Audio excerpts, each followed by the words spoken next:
Korea has been experiencing an extreme heat wave for weeks. We take a look at what's causing this and what to do to lower the risk of heat-related illnesses. Job figures increased by over 100,000 last month, but those in the construction sector sharply fell, affected by the extreme weather.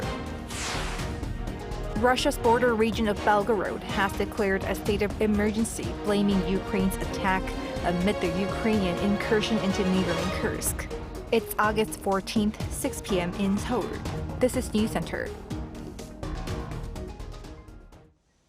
Thank you for joining us. I'm Yoon Min. We start with an extreme heat wave that has been baking the country for weeks.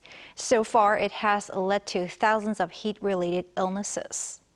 Choi Soo-hyung covers the causes of the heat wave and what to do to stay safe. South Korea is unbearably hot, even at night. Tropical nights in Seoul, where temperatures remain above 25 degrees Celsius, have continued for 24 days since July 21st, marking the second longest stretch in history, just behind the 26 days recorded in 2018. So far, over 2,400 people have reported heat-related illnesses such as dizziness, fever, vomiting, muscle cramps, and severe headaches. 21 people have died. The Korea Meteorological Administration says a strong high-pressure system is covering the Korean peninsula. In the mid-upper levels of the atmosphere above Korea, both the hot and humid North Pacific high-pressure system and the hot and dry Tibetan high-pressure system are firmly established. During the day, temperatures rise further due to sunlight, leading to the heat wave. So far, the average day high for Seoul this August has been 33.7 degrees Celsius, with temperatures peaking on Tuesday, August 13th, when they reached 36.4 degrees.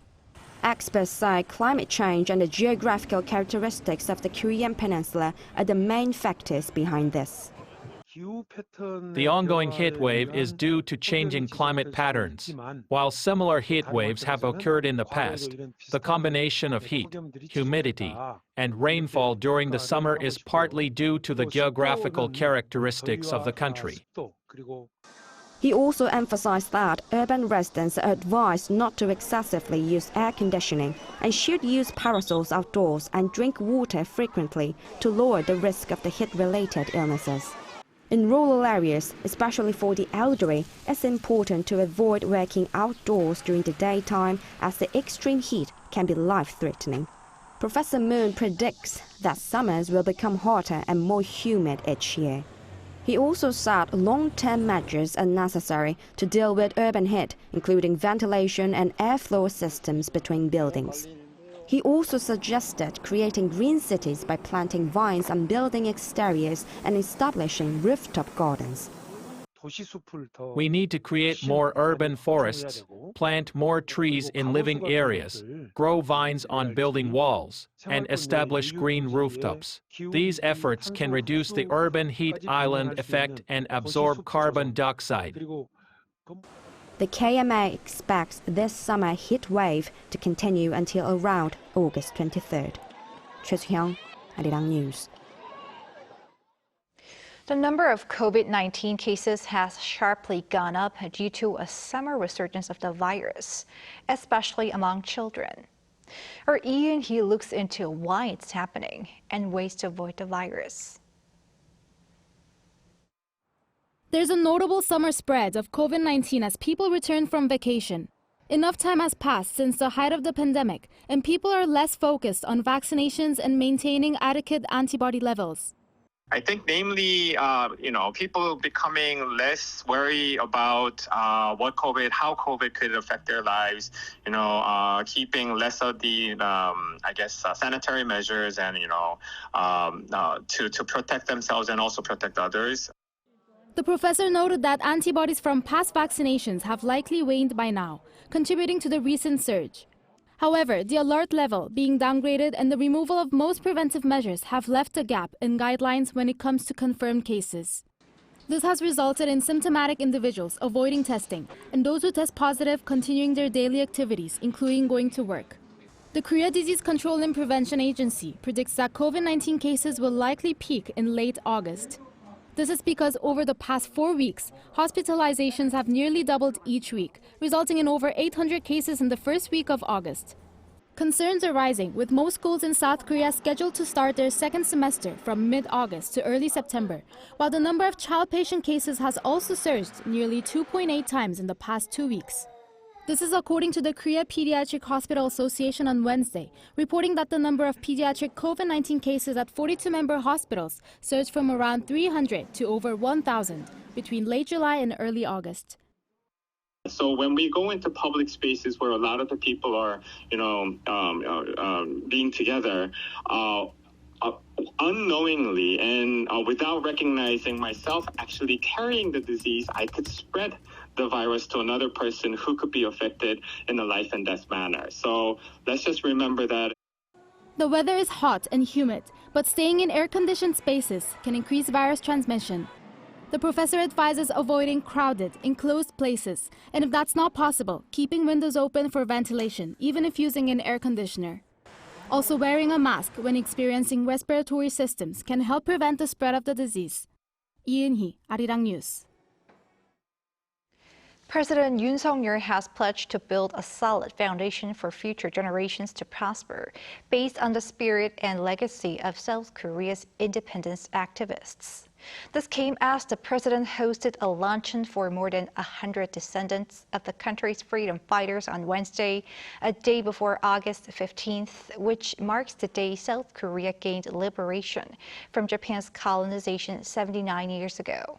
Yoon emphasized the sacrifices and dedication of the independence activists who helped bring freedom and said his government will devote all efforts to building freedom, peace, and prosperity.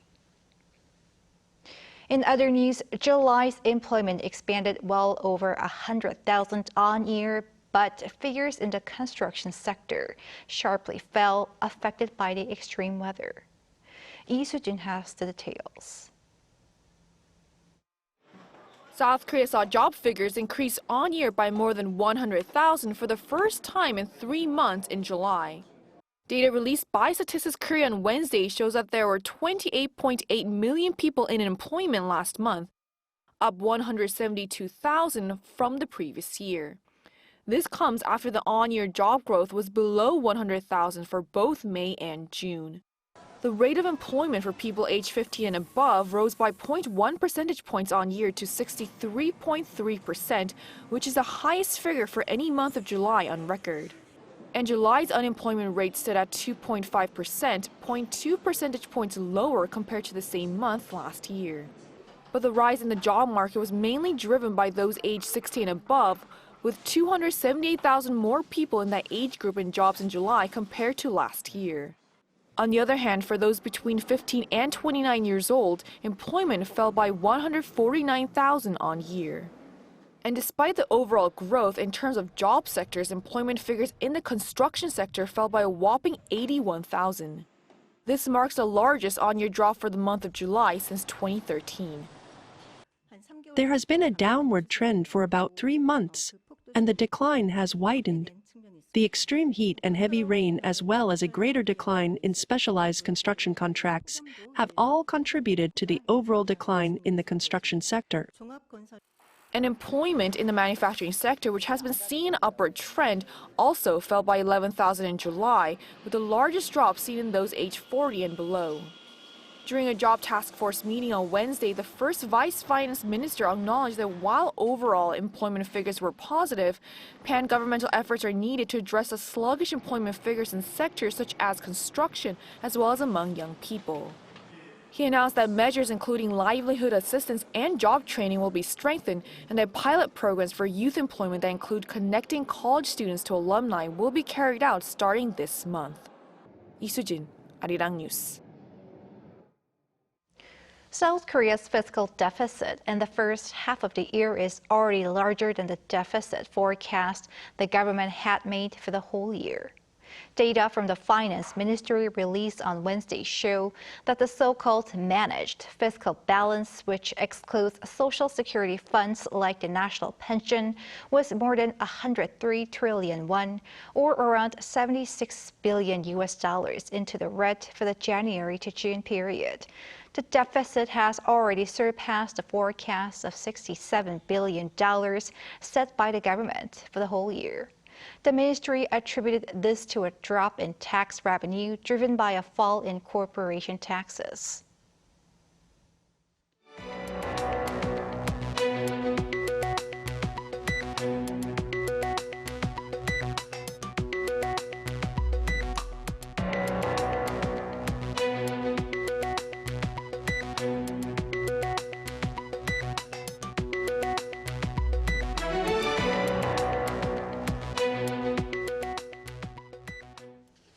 On the international front, Russia's border region of Belgorod declared an emergency citing Ukrainian attacks. Kyiv, meanwhile, says it has taken control of parts of Russian territory in Kursk as Moscow hits back. Cha Yoon has the latest. The governor of Russia's border region of Belgorod, Vyacheslav Gladkov, declared a state of emergency on Wednesday, saying Ukrainian shelling is making the situation extremely difficult and tense by destroying homes and killing civilians. The declaration came after Belgorod began evacuations on Monday as a result of Ukrainian advances following Kyiv's surprise incursion into the neighboring Kursk region last week. According to Reuters, regional authorities are now appealing to the Russian government to declare a federal emergency. Kyiv says it has captured 74 villages in the Kursk region and has vowed to stop its offensives in Russia if Moscow agrees to a fair peace deal. Ukraine continued to push ahead with its offensive in Russia's Kursk region for the 8th day on Tuesday. A top Ukrainian commander said that its forces were able to advance 3 kilometers in one day, taking control of an additional 40 square kilometers of Russian territory. AFP News reported that Ukraine is in control of at least 800 square kilometers of mainland of Russia after analyzing resources from Institute of the Study of War. However, Moscow says it's in the process of pushing back the Ukrainian military. The Russian Defense Ministry says Ukraine has already lost up to 420 troops in the past 24 hours, and over 2,000 soldiers have been killed since the incursions began last Tuesday. While the Ukrainian Foreign Ministry called on Russia to agree to restore peace in the 2.5-year-long war, Russian President Vladimir Putin a day earlier said no negotiations could happen with those that attack civilians and civilian infrastructure, slamming the 8-day-long incursion. Cha Yoon, Arirang News. Turning to the Middle East, where tensions remain high, U.S. President Joe Biden says a peace deal between Israel and Hamas may serve to offset a planned assault by Iran against Israel. In the meantime, Hamas fired more rockets targeting Tel Aviv. Pei-Yoon with the latest. Hamas has said it fired 2 rockets targeting Israel's Tel Aviv, but the Israeli military said one fell in the sea off the central city, while the other did not cross into the country's territory. Local media outlets said explosions were heard in the city on Tuesday local time, but no casualties were reported. Amid escalating tensions in the region, U.S. President Joe Biden has said Iran could hold off on a retaliatory strike on Israel if a ceasefire deal between Hamas and Israel is reached. We'll see what Iran does and we'll see what happens if there's any attack. But I'm not giving up. His remarks come after Iran vowed a severe response against Israel over the assassination of Hamas leader Ismail Haniyeh, who was killed in Tehran after attending the Iranian president's inauguration. The U.S. ambassador to the United Nations also called on members of the Security Council to help finalize and implement a ceasefire agreement for Gaza. The United States' overall goal remains to turn the temperature down in the region, deter and defend against any future attacks, and avoid regional conflict. That starts with finalizing a deal for an immediate ceasefire with hostage release in Gaza. While a ceasefire deal still remains uncertain, the Palestinian leader has reportedly said Iran could soon decide whether or not to retaliate against Israel.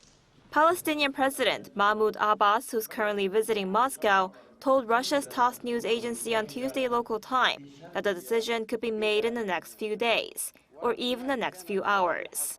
While adding that Palestinians are against war, he noted the U.S. is actively involved in ceasefire negotiations, although it's hard to foresee what will happen. 배은지, Arirang News. Japanese Prime Minister Fumio Kishida will not be running for re-election as the president of his ruling Liberal Democratic Party in September. Kishida announced Wednesday that he is dropping out of the upcoming presidential race and will move on to supporting the election instead. The announcement comes amid mounting public discontent over Kishida's handling of a corruption scandal surrounding his party's unreported political funds. Kishida said that as the head of the party, he takes full responsibility for the serious situation. His 3-year term ends next month, and Japan will have a new prime minister after September's LDP election. In other news, Google has rolled out its new smartphones featuring an AI voice assistant earlier than usual as the AI race heats up. Yoon tells us more. On Tuesday, at a product launch event at Alphabet's Bayview campus in California, Google unveiled new artificial intelligence features that are coming to Android devices. Its AI voice assistant Gemini Live has been completely rebuilt to provide a better assistant experience for users. With 10 new voices to choose from that serve to be more natural, conversational, and intuitive, Gemini can follow the user's train of thought and understand user intent. Google's Senior Vice President of Devices and Services, Rick Osterloh, said that Google was now bringing to reality the promise of AI. The new Gemini assistant can go beyond understanding your words to understanding your intent, so you can communicate more naturally. It can synthesize large amounts of information in seconds and tackle complex tasks. It can draft messages for you, brainstorm with you, and give you ideas on how you can improve your work. An analyst from global market intelligence firm, the International Data Corporation, said that Google nailed the two things that consumers are looking for AI to do, which is organization and content creation. The AI-powered technology will be available on its latest Pixel 9 series smartphones, which start at $799 US, $100 more than the Pixel 8. Holding less than 1% market share in global smartphone shipments, Google doesn't make a lot of money from its hardware business. But its latest feature could help drive revenue through its Gemini AI subscription program, which Android users can access for a monthly fee of $19.99. While Google normally announces its new lineup in the fall, pundits say the tech giant released its latest Pixel 9 lineup earlier than expected, with Apple's iPhone 16 scheduled for release next month. Google also announced new versions of its smartwatch, the Pixel Watch 3 and Pixel Buds Pro 2 wireless earbuds on Tuesday. Yoon, Arirang News. On the cultural front, last month, a group of senior singers from Korea proved that the age is just a number at the World Choir Games, one of the most prestigious choir competitions in the world. Yesterday, they reunited for their first practice since winning the highest honor at the Games. Our culture correspondent Song Yoo-jin met with them.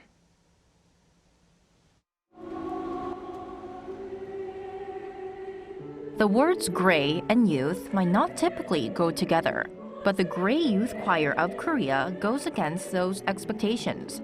The choir of 55 members with an average age of 68 ranges from people in their 50s to late 80s. Among them are Korea's first harpist, a former news anchor, and even a 3-star general, all starting a new chapter of life with the choir. Some might remember the choir from the hit Korean reality show Qualifications of Men, where its members were chosen through a nationwide audition as part of the show's choir project back in 2011. This year, the Gray Youth Choir won the top award in the mixed senior choir category of the open competition at the World Choir Games, often called the Choir Olympics. When we first started, we had one clear goal: to become the best senior choir in the world. We wanted to show not just the power of K culture, but the strength of K seniors. It took us 13 years to prepare for that 13-minute performance on the World Choir Games stage, but our patience paid off. This victory didn't happen overnight. It's the result of more than a decade of hard work with performances at home and abroad, including the United Nations headquarters, Carnegie Hall, and Australia's international choir festival gov't. But their journey wasn't always smooth. In the beginning, we trained for 3 months and entered our first choir competition, and that's how it all started. Back then, we were just a group of grandmas and grandpas, clueless about choir music, but determined to learn. They overcame such hardships through the dedication of the members and their conductor. Remarkably, the choir practices and rehearses just once a week for 3 hours every Tuesday afternoon. Our practice sessions have a 95% attendance rate, and if you miss 12 sessions a year, you're out of the choir. Our greatest strength is the dedication of our members. Rehearsal is about coming together to harmonize, so individual practice is crucial. My focus has always been on motivating each person to practice at home, so that our limited rehearsal time is as effective as possible. The Grey Youth Choir's journey is far from over. They're planning a tour of 16 countries that participated in the Korean War and will continue singing with all their heart and passion towards an ultimate goal. Our dream is to perform at Pyongyang Grand Theatre, uniting North and South Korea in song. It may seem like a distant hope now, but we believe that one day our choir will be part of history, marking the beginning of peace and unification on the Korean peninsula. The Grey Youth Choir's journey is a story of vision, dedication, and the belief that age is no barrier to greatness. When people hear us sing, they often ask, how can these seniors with an average age of 70 sing like a choir of 30-year-olds? Our message is simple: you too can remain young at heart. True to their motto, active senior, as always, these active seniors and singers will continue to inspire the world, proving that anyone at any age can make their dreams come true. 송유진, Arirang News.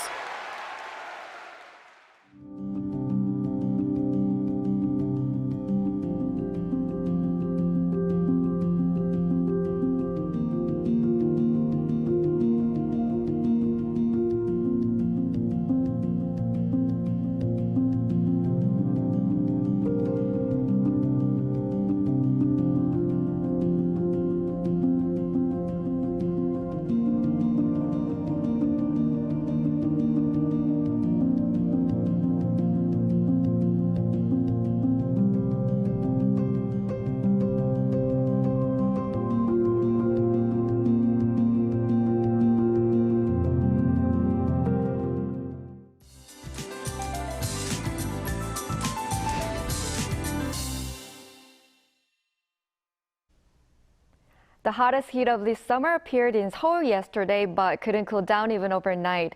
As the tropical nights continued for 24 days in a row, it became the country's second longest streak of tropical nights ever. Today's Malbok, traditionally the last hot day of the year. The temperature in Seoul rose up to 35 degrees Celsius. The problem is that the heat is expected to continue day and night next week. Tomorrow there will be showers in northeastern Gyeonggi-do province, inland areas of Gangwon-do province, and southern parts of the Chungcheong-do provinces.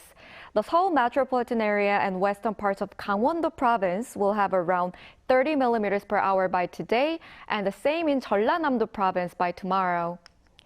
Tomorrow, most areas will start off at least 24 degrees. Highs will move up to 34 in Seoul, Chuncheon, Daejeon, and Gwangju. Tropical nights and heat waves will continue, but with showers throughout the country. That's all for Korea. Here are the weather conditions around the world.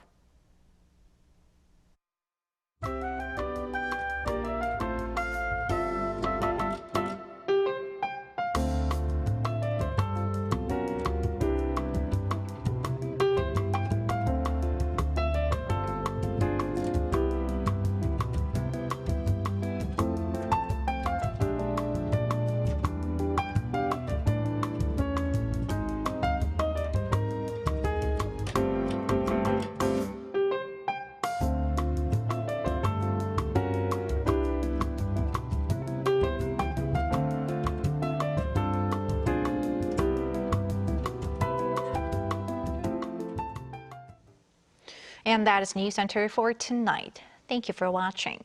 A panel session coming up.